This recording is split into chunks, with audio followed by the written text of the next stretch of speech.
আমি 10th BCS করা, but আমি অনেক চঞ্চলতা সবসময় কিন্তু ভালো কিছু দেয় না। সেই চঞ্চলতা থেকে আমার একটা পারিবারিক কারণে আমি বাটাসা কোম্পানিতে জয়েন করি, where medical facilities was unlimited home and abroad. সেখানে 20 বছর কাজ করে আরও 23 বছর বিভিন্ন জায়গায় করলাম, অধ্যাপনা করি। এত কিছুর পরেও আমার যেটা মনে হলো, জীবনে অনেক করেছি ভুল, এখন দু চোখে দেখি না আর কুল, হয়ে আছি বেকুল, সব কিছুই উৎপাদিত হচ্ছে আমার মূল। ভুলের কোনো শেষ নেই। এই 43 বছর চাকরিতে যেটা করলাম, যদি কেউ বলে ভাই আপনার বাচ্চার সাইজ কত, আমাকে এইভাবে দেখাতে পারবো না, বলতে হবে এইরকম। কারণ হলো সকালে যখন বেরোই বাচ্চাকে ঘুমে দেখি, রাতে যখন যাই তখন বাচ্চাকে ঘুমে দেখি। অতএব আমি সাইজ কিভাবে নির্ণয় করব? This is the private organization job.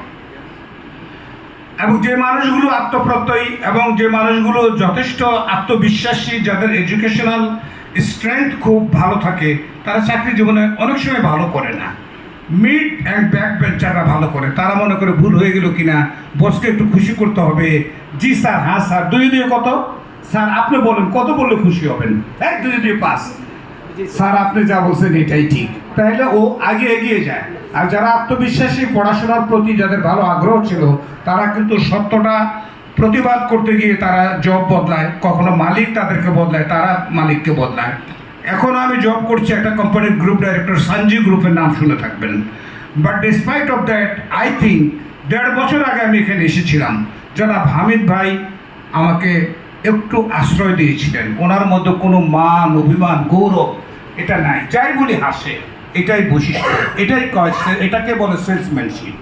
উনি আমাকে, আমি শুরু করলাম, আমরা 2-3 বন্ধু, কিন্তু আমার ওই যে মেরুদণ্ডবিহীন লিজার্ড, যেটা টিকটিকির যেরকম মেরুদণ্ড নেই, কেউ দৌড়ানো দিলে সে লেজ ফালায় দৌড় দেয়, আর আমি মনে করি মাইরা ফালাইছি তারে, আসলে তারে কিছুই করতে পারিনি।